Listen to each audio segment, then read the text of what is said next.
Princess Peach Showtime is a game where you can play casually and have a good time. This game gives enjoyment during your time playing as 1 to 10 transformations, and it's more of an easier game than something like Tears of the Kingdom. Let's let you take a break from being burnt out from the other Nintendo Switch games like Splatoon 3, Super Mario Bros. Wonder, and many other games that require you to play long sessions to make progress in the story. Princess Peach Showtime allows you to just have a good time dancing with the Theats, transforming into the many play actors like Mighty Peach, Cowgirl Peach, and Figure Skater Peach.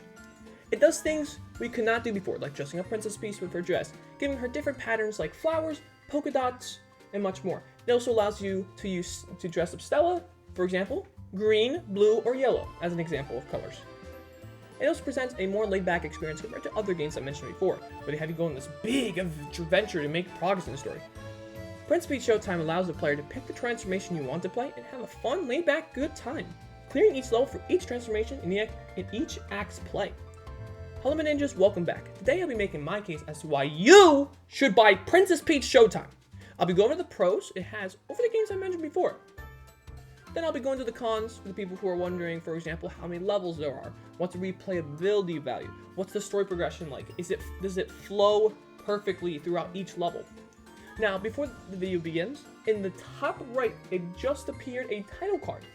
The title card just appeared. It will ask you this question.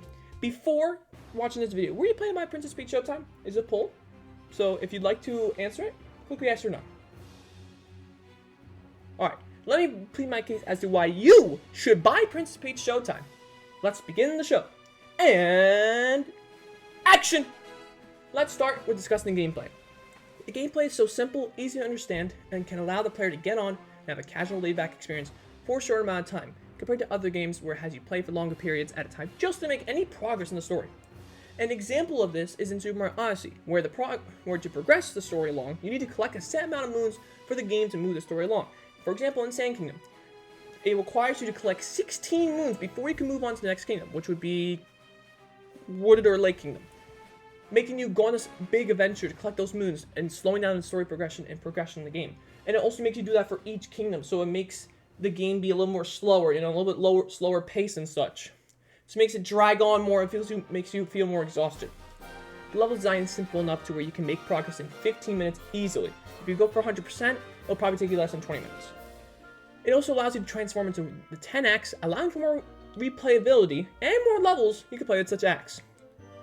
Each level has 10 stars you can collect, a red balloon full of coins, which depends on, obviously, when you hit it, because it could be times 3, it could be times 2, times 1, and a ribbon that lets you dress up Princess Peach, like I said before, as well as extra tickets you can find throughout the sections in that level that make you want to go back and replay it again to find everything in that level. However, one con I will say is the actions are weak. The play, Swordfire Peach, mainly uses the dodge attack a lot in Swordfire Peach's act. This then leads to a counter-argument that the combat aspect of the gameplay leads to a more barren experience, which is a fair reason. But in my opinion, it is then fixed by the different transformation gameplay, like Detective Peach using her spyglass to find the culprit. Also, it relies on the A button a lot, so if you do not like using the same button, I would not advise this game for you. However, I want to remind you that we have only seen the demo so far, so we do not know these are only the confirmed buttons we use in terms of action or not. So far, we only know that buttons A and button B are the only buttons used. So if you want more variety, then this game might not be the best for you. Despite this, the combat feels satisfying and clean. It doesn't feel bugged. It doesn't feel forced by the player. It separates dodge attack and the main attacks, so you aren't just smashing the same button over and over again. I talked about the gameplay, but what about the transformations that make it so vastly different? Each transformation allows you to play the game in a whole different way, whether it is saddling up a Cowgirl Peach, dodging attacks with Swordfighter Peach, decorating cages with Pastry Peach, and much more. Each act makes the gameplay different from others and allows you to enjoy each act with its own unique playability. An example of this is Pastry Peach. Allowing you to decorate cakes and bake cookies is something that we have never seen before in any games Nintendo has ever made. The variety within all the game mechanics gives you different ways to play depending on your playstyle. This then gives the player more replayability in a whole new way compared to other games that they have made or have been created. It should be noted though that the collectibles are vastly scattered in each level. How it makes you explore the play area to find those stars, to find that thief that's holding the red balloon full of coins, to find those hidden poses areas, to gain the stars, to gain the coins, to find the ribbon, to dress up Princess Peach. Each level is full of collectibles and surprises that keep the game flowing fresh with new content around the corner. Every level has exactly 10 stars to collect, 1 ribbon to dress up Princess Peach's dress, 1 to 3 hidden post spots that will lead to coins or maybe even stars, and a thief that's holding a red balloon. The collectibles encourage the player to explore and adventure each section and level without feeling like you are forced to do so. Other games tend to have the player go on long, drawn-out adventures to move the story along, instead of condensing the story and gameplay into all the most necessary parts in a cleaner manner. In Princess Peach Showtime, it has you go get the collectibles, complete sections to become the Axe main role, and beat a boss in a short amount of time. It's going to be done in less than 30 minutes and makes the fast-paced gameplay perfect for a more casual play style and more casual player.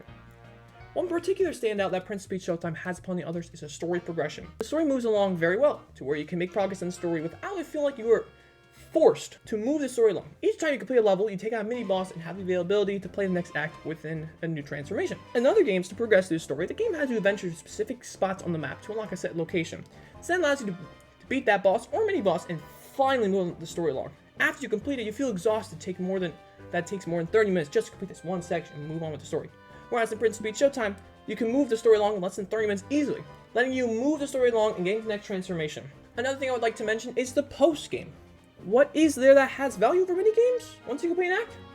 Well, there are collectibles, like I said, and many other things in the theater to explore. The many levels in each act allow you to replay the act in a new way with each transformation. For example, Pastry Peach can decorate cakes, or Swordfire Peach can get to the castle by defeating enemies with her handy-dandy sword. Using the dodge-roll attacks, slicing and dicing enemies throughout the section. The post-game has a variety of unlockables you can collect once you clear the levels one by one, giving more opportunity to replay each level and find those stars, find those ribbons, find those coins, and clear every level throughout each transformation. I mentioned about the post-game, but to get to the post-game, you gotta talk about the story progression. Other games have you go on these adventures where if you die, you'll lose all your progress. This leaves players frustrated, having to go back where you were before and taking up more time than it should have been in the first place. Some games even have you go on a side quest that aren't required just to get one locations you need to go to move along the main story. Example of this is the newest Zelda games, where sometimes it will have you go on these side quests to progress through the story since it is required to move the story along. Like if you want to get to the cold chilling mountains, you're going to need better clothing, so you need to go to the side quest to obtain better clothing before getting to the chilly cold mountains, which then takes out about 10 to 15 minutes of time just to get to there, and then to finally move the story along. It makes you feel exhausted, feels like you barely did anything, so it makes you have to play more. In Princess Peach Showtime, if you die, you can just hop right back in from where you were and not lose any time, regaining your progress in less than 5 minutes easily. For example, if you fail at the cookie making section, Pastry Peach level 1, it allows you to continue without making you retry the level. So let's say if you're baking cakes, alright, and you only gain 2 stars out of the 3, it will just let you move along. That's no big deal.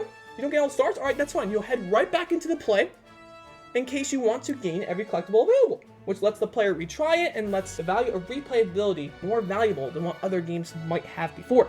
The story progression provides a well thought out explanation while ensuring it doesn't feel tedious at times, making you feel like the player needs to do these levels to carry the progression of the storyline. Makes you enjoy it. Take your time, go through each section of the area, check out the dialogue, see what the thieves are saying, see what there is around. Can you hit this tree? Can you make it grow? Can you get that coin? There's so much stuff that is shown in each level that you can just progressively go out throughout the story while also exploring your area and having a great time with it. Overall, Princess Peach Showtime presents a casual, laid-back experience that lets you move along the story without needing it to feel too drawn out. You can play for as short or as long as you like and make outstanding progress that other games cannot achieve, like I've mentioned before. By dancing with thieves, getting ribbons to dress up Princess Peach in different patterns, coloring Stella from blue, red, green, finding those secret spots to gain coins, finding enemies, the game has it all. Thank you all for watching. I hope you enjoyed the video. Right now, a title card just popped up in the top right-hand corner. It is a poll and it will say, after watching the video, will you be buying Princess Peach Showtime?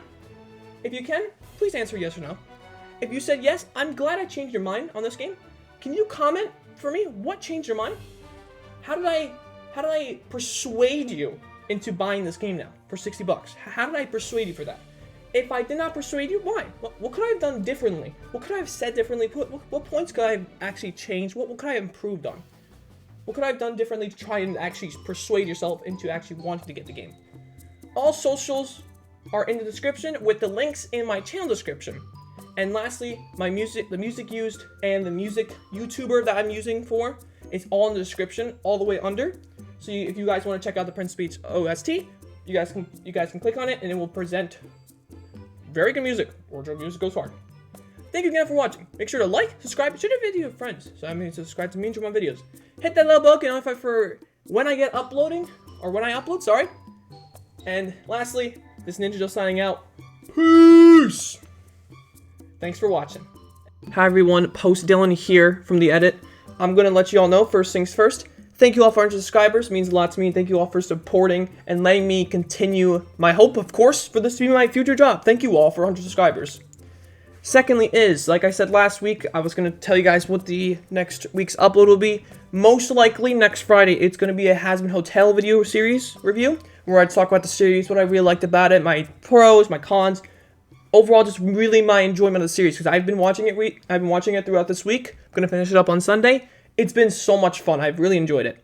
And lastly is, next Friday, next Saturday, next Sunday, the 22nd, 23rd, 24th, I'll be streaming Princess Peach Showtime. We're going to 100% in that weekend. It's going to be a damn good time. All event stuff, it begins at 3 o'clock next Friday, then 10 a.m., then 12 o'clock Saturday, and then 10 a.m. on Sunday in case if I need to get 100%. Thank you all for watching. I'll see y'all next time. Peace! Thanks for watching, everyone.